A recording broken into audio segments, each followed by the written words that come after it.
It's the world's largest shake table facility, and it can hold buildings weighing up to 2.5 million pounds. The table moves in all 3 directions simultaneously. It's the first wood building of this size that's ever been tested.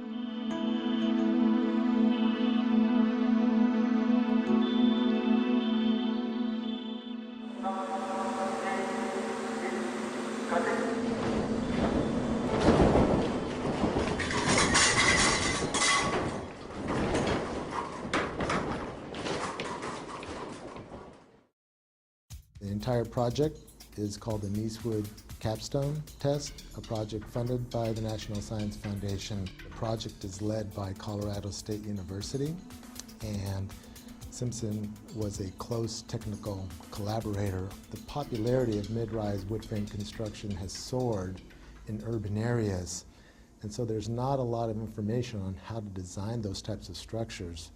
So the information gathered from this testing is going to be absolutely critical.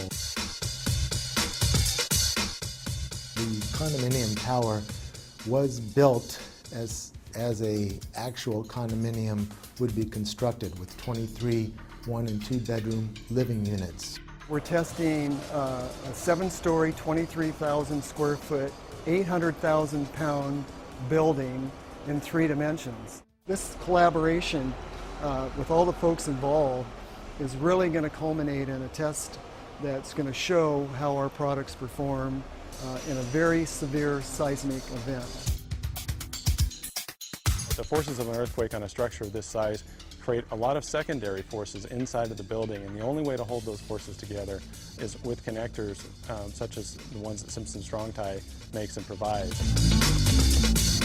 In this building, we have a wide variety of Simpson Strong Tie products, from large hold-down rods that run 7 stories up to the roof, known as ATS, or Anchor Tie-Down System.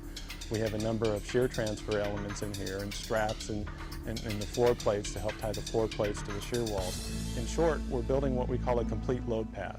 This building, the Niecewood Capstone building, is designed using a performance-based seismic design philosophy. It's a method to design specifically for, or explicitly maybe, for performance of the building. We don't just design a component or an assembly. We actually design it all together and then we check it.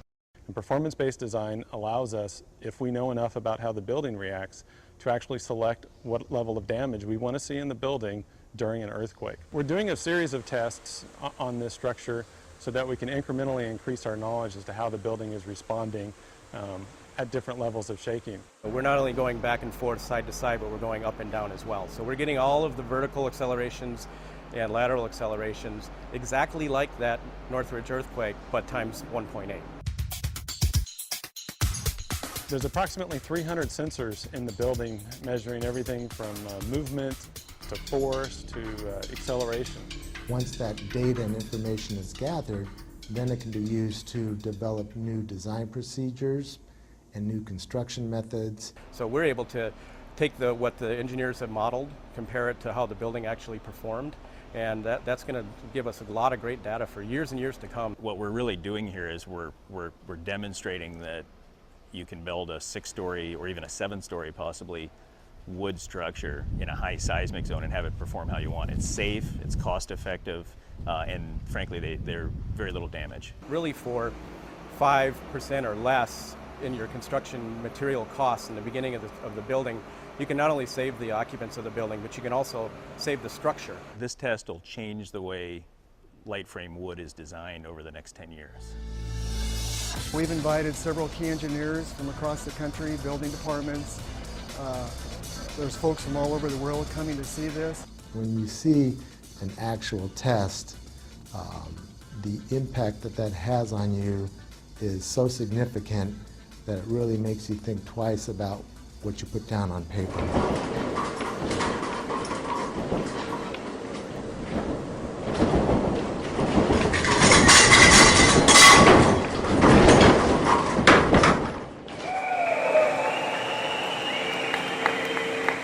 Everything in it worked. There was minimal damage to the inside of the building, minimal damage to the outside of the building.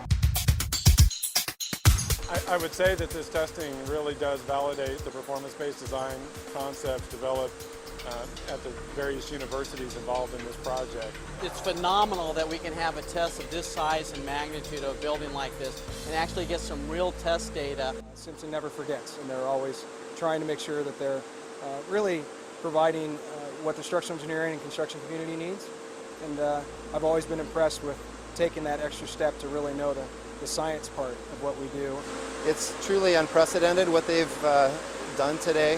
I think this is it's truly about saving lives, and the information that's been generated as a result of this test is truly groundbreaking.